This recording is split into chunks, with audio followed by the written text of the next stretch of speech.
Hai, wassalamualaikum warahmatullahi wabarakatuh. Terima kasih sudah klik video ini. Di malam minggu ini memang paling enak bersantai di rumah bareng keluarga sambil nonton Nadia Oomara. Dan by the way, apakah di antara kalian ada yang merupakan tulang punggung keluarga atau sandwich generation? Kalau ada, aku mau bilang semangat terus semoga Allah Subhanahu wa taala senantiasa memudahkan urusan kalian dan jangan sampai kalian melakukan tindak kriminal seperti kisah yang akan aku ceritakan malam ini, Amit-amit ya Allah, jangan. Kasus ini adalah kasus penghilangan nyawa satu keluarga yang dilatar belakangi oleh motif ekonomi. Dan epiknya, kasus ini tuh dilakukan dengan sangat rapi gitu loh sama para pelaku, sehingga hampir tidak tercium oleh polisi. Tapi sepandai-pandainya menutupi bangkai pelaku ini juga tertangkap setelah melalui proses penyelidikan yang sangat panjang dan juga berliku. Nah, penasaran dengan gimana kisah selengkapnya? Jadi tanpa berlama-lama kita langsung masuk aja ke ceritanya ya. Check it out.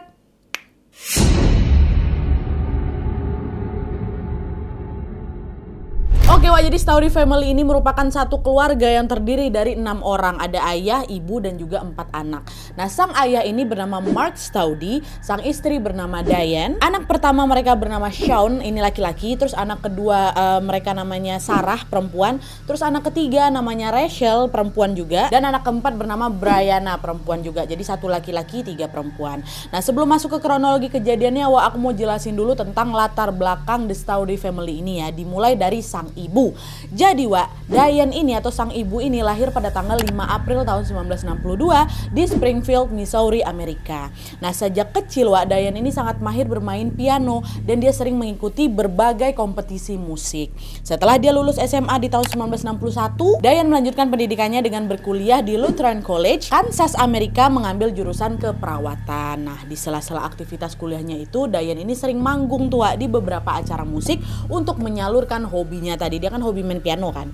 Dan karena terbiasa manggung, Diane ini pun punya banyak kenalan sesama musisi nih. Nah, dari sekian banyak musisi yang dia kenal, Diane jatuh hati kepada seorang vokalis band bernama itulah tadi Mark Stoudy. Mark kala itu berusia 11 tahun lebih tua dari Diane dan juga pernah berkuliah di Lutheran College itu atau kampusnya si Diane ini. Jadi bisa dibilang Mark ini alumni kampus Diane juga lah gitu kan.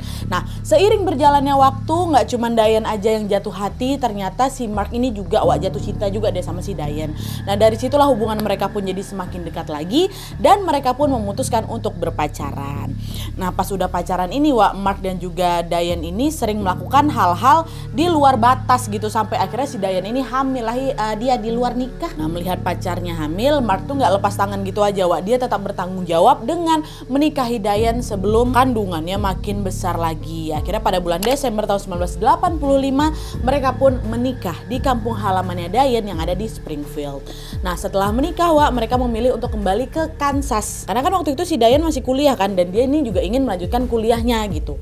Nah, selang beberapa bulan kemudian Diane ini pun akhirnya melahirkan seorang anak laki-lakinya yang dia beri nama Sean. Nah, setelah Sean ini lahir, Diane sering kerepotan untuk mengikuti kegiatan perkuliahannya. Tapi hal itu tidak menyurutkan semangatnya Diane untuk segera lulus kuliah. Nah, kerja kerasnya itu pun akhirnya membuahkan hasil karena Diane ini berhasil lulus dengan nilai yang sangat memuaskan. Nah, setelah lulus, Diane ini kemudian memilih berkarir sebagai perawat di salah satu rumah sakit yang ada di Kansas itu. Nah, di saat si Diane ini sibuk bekerja, Mark, sang suami ini justru sebaliknya. Sejak awal menikah sampai mereka punya anak satunya, si Mark ini belum juga mendapatkan pekerjaan.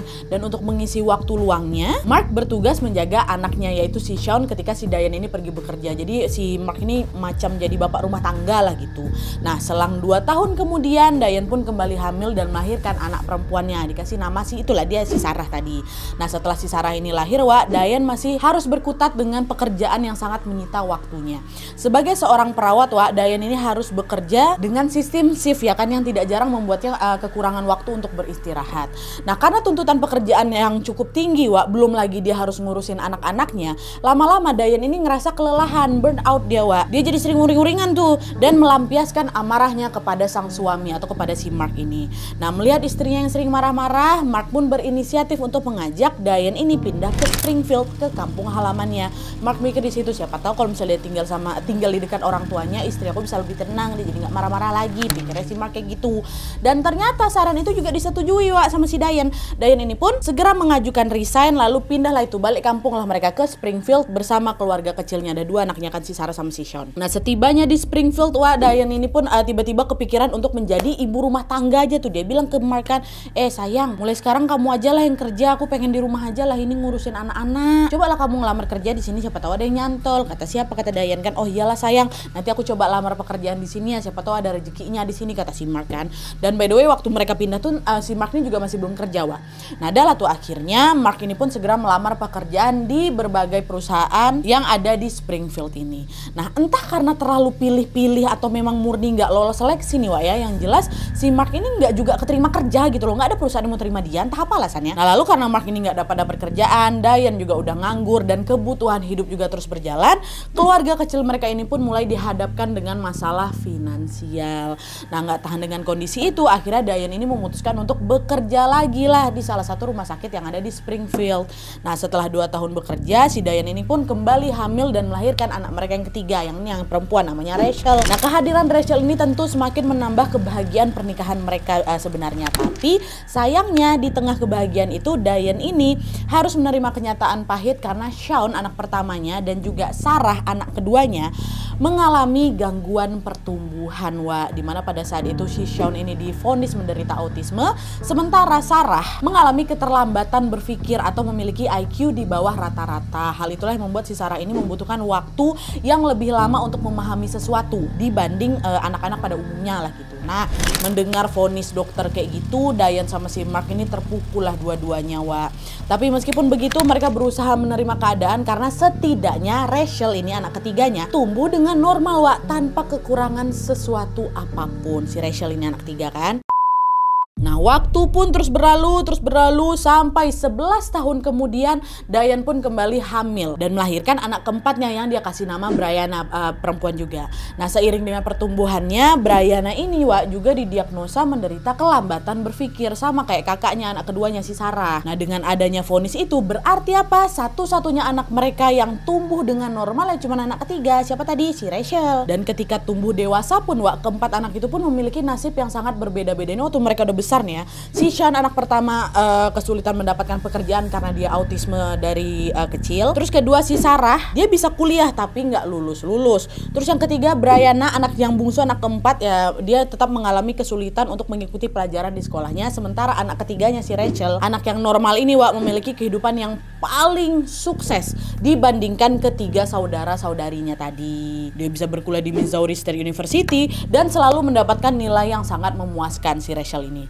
Nah pencapaian itu secara perlahan-lahan, Wak, buat Dayan sang ibu ini menaruh perhatian lebih terhadap Rachel. Dayan ini selalu memposting foto-fotonya si Rachel di sosial media dia, Wak, dan dia juga memamerkan segala prestasi yang si Rachel ini raih. Tapi di sisi lain sama sekali si Dayan ini tidak pernah memposting fotonya si Sean, fotonya Sarah, fotonya Brian, anak 1, anak 2, anak 4-nya nggak pernah, Wak. Jangankan posting di sosmed yang ngebahas mereka bertiga di depan teman-temannya itu nggak pernah. Di mata Dayan hanya Rachel lah yang layak untuk dia beri apresiasi gitu loh. Nah sikap pilih kasihnya Dayan ini pun terus berlanjut lah sampai tibalah masa dimana ada sebuah kejadian tragis yang menimpa The Staudy family ini, Wak. Kita masuklah ke kejadiannya ya.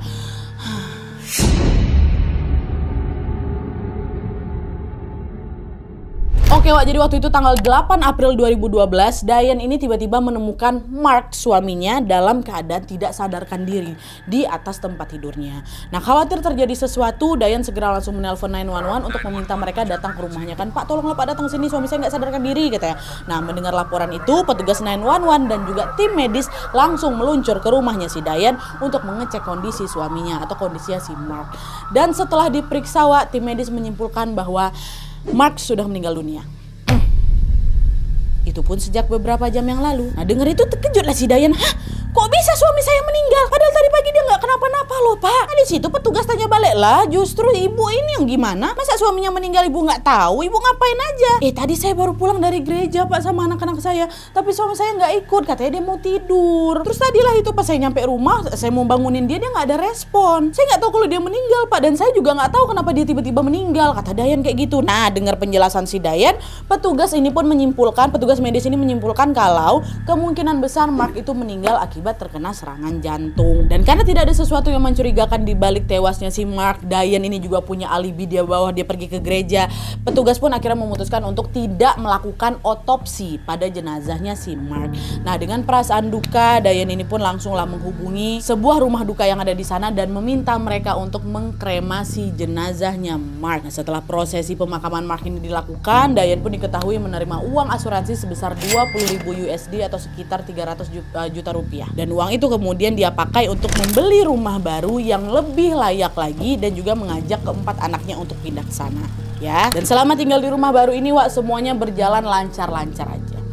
Tapi 6 bulan kemudian, tepatnya pada tanggal 2 September tahun 2016, masih di tahun yang sama dengan kepergiannya si Mark itu, Wak, Diane ini kembali nelpon 911 lagi. Gara-gara apa? Sean, anak pertamanya yang autisme tadi, Wak, ditemukan tergeletak juga di lantai. Dengar laporan itu, petugas 911 langsung datang lah itu ke rumahnya si Diane kan, untuk mengecek kondisinya si Sean.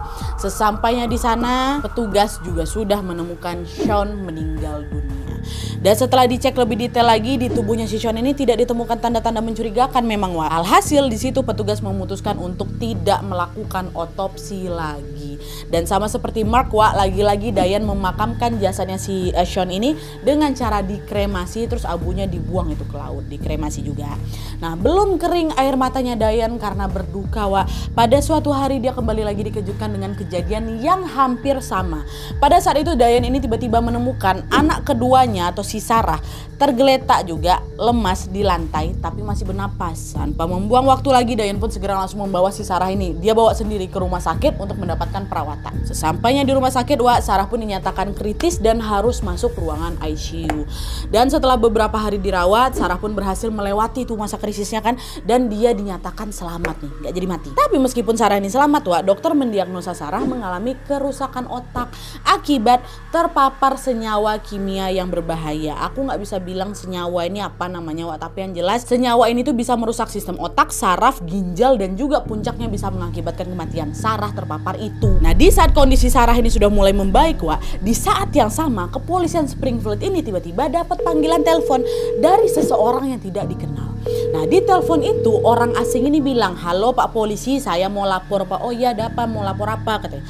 "Saya ngerasa ada nggak beres lah Pak sama Staudy family itu. Cobalah Bapak tengok, dalam satu terakhir ada 2 anggota keluarganya tewas secara misterius loh Pak. Nah, terus baru-baru ini ada 1 orang lagi kan Pak yang hampir meninggal dunia. Coba Bapak selidiki si Diane itu Pak. Siapa tahu Bapak menemukan sesuatu." Kata si orang ini. Ya, dengar itu polisi nanya lah, "Kamu ini siapa nih? Apa buktinya kamu ngomong kayak gitu?" "Udahlah Pak Polisi, nggak perlu tahu saya ini siapa, tapi yang jelas saya mengenal Diane cukup dekat Pak." Nah, belum sempat polisi jawab lagi, tiba-tiba telepon tuh udah ditutup, Wak, sama si penelpon ini. Dan setelah menerima telepon itu, polisi juga mikir, iya juga sih, dalam waktu setahun ada 2 anggota keluarganya Staudy ini yang tewas kan, berurut pula cuma selang 6 bulan. Kayak memang ada yang nggak beres lah di keluarga ini gitu kan. Nah, karena itu akhirnya mereka pun mulai lawak melakukan penyelidikan terhadap si Diane secara diam-diam. Tapi nah, langkah pertama yang dilakukan sama polisi adalah mewawancarai orang-orang terdekatnya si Diane, Wak. Nah, dari wawancara itu polisi menemukan sedikitnya ada 3 kejanggalan ya. Kejanggalan pertama, ada kesamaan terkait kronologi meninggalnya Mark dan juga Sean. Seperti yang aku ceritakan tadi, Diane ini sama-sama mengaku balik dari gereja dan dia nggak tahu apa-apa nih apa yang terjadi sama si suami dan juga sama anaknya. Itu yang pertama. Terus kejanggalan kedua, jasadnya si Mark sama si Sean ini dikremasi dua-duanya, bukan dikubur. Padahal budaya kremasi ini nggak biasa dilakukan di keluarga mereka gitu loh. Biasanya kalau misalnya meninggal ya dikubur, bukan dikremasi. Tapi ini si Diane pakai metode kremasi. Nah, di situ polisi jadi mikir yang enggak lah kan ya, apa jangan-jangan dia lagi nutupin sesuatu ya, makanya jasadnya semua ini dikremasi gitu. Dah, itu yang kedua. Terus kejanggalan ketiga adalah salah satu teman kerjanya Diane ada yang notice sama keanehan sikapnya Diane, Wak. Dimana ketika si Sarah yang anak keduanya tadi dirawat di ICU setelah ditemukan tergeletak tadi tuh, si Diane ini sama sekali nggak terlihat panik, kata kawan kerjanya. Dan parahnya lagi, dia macam entah keceplosan atau memang sengaja lah kayak gitu kan. Si Diane ngomong, "Pokoknya nih ya, kalau misalnya Sarah meninggal nanti aku mau pergi liburan lah." Itu katanya. Nah, dengan adanya 3 kejanggalan itu, polisi pun semakin yakin kalau Diane ini mungkin terlibat pada kasus kematian 2 anggota Staudy family. Dugaan itu menjadi makin kuat lagi setelah polisi menemukan curhatan mendiang tentang Sean atau anak pertamanya yang ada di akun Facebooknya. Jadi pada tanggal 7 April 2012 atau sehari sebelum si Mark itu tewas, si Sean ini menulis beberapa postingan yang bertuliskan, ayahku tiba-tiba lumpuh. Akhir-akhir ini dia tidur lebih lama dari biasanya. Itu postingannya si Sean. Nah, postingan itu membuat polisi beranggapan bahwa Mark juga teracuni senyawa kimia seperti yang sudah ditemukan pada tubuhnya Sarah. Nah, dengan adanya bukti-bukti itu, polisi pun langsung segera memanggil Diane untuk diinterogasi. Polisi nanya, halo Ibu Diana. Ibu Diana pula Ibu Diane. Sudah kuapakan Mark sama Sean?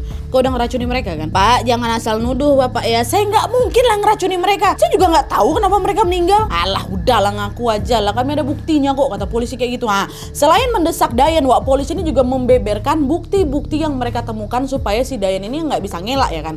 Tapi meskipun dibeberkan bukti seterang tadi itu yang macam ku bilang tadi, Diane ini masih kekeh mengatakan kalau saya tidak bersalah, Pak. Saya nggak tahu apa-apa. Pokok ngelak terus dia, Nah, karena Diane ini nggak mau mengaku, akhirnya polisi pun berinisiatif untuk menggeledah rumahnya Diane dan mencari bukti tambahan. Dan ternyata cara itu cukup efektif, karena di sana polisi menemukan bukti utama yang menjadi titik terang terungkapnya kasus ini. Ini buktinya lebih plot twist lagi,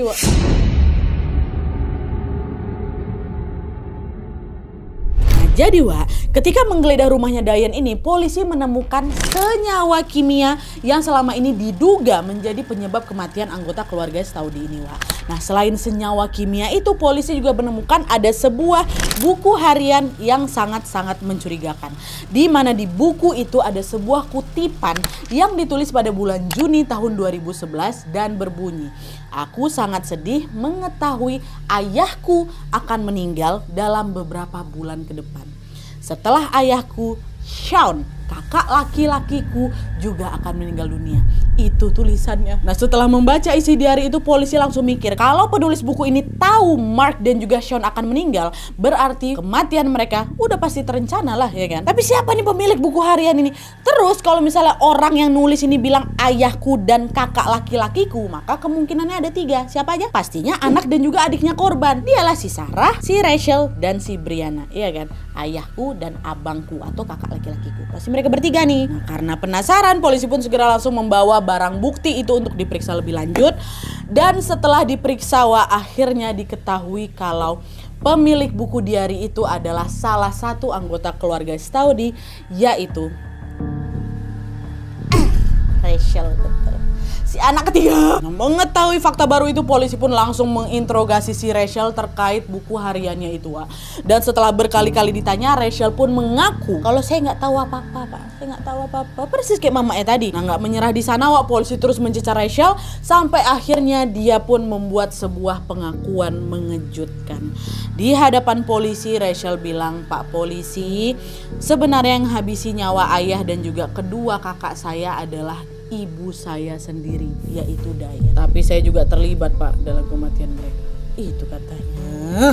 Terlibat kayak gimana kamu? Kaget polisi di situ. Polisi pikir si Diane aja, ini kenapa si Rachel juga ikut-ikutan? Apalagi dia udah ngaku kan, apa keterlibatan kamu? Apa yang udah kamu lakukan? Kata polisi gitu kan. Nah, di situ Rachel cerita bahwa sejak tahun awal di tahun 2011 itu, Diane sang ibu ini selalu curhat sama dia rupanya tentang kondisi keluarga mereka. Nah, di situ Diane ini mengaku dia lelah membesarkan ketiga anaknya yang mengalami keterbelakangan mental. Nah, selama ini tuh dia sudah menghabiskan banyak sekali uang untuk biaya pengobatan Sean, Sarah, dan juga Brianna, 1, 2, dan 4.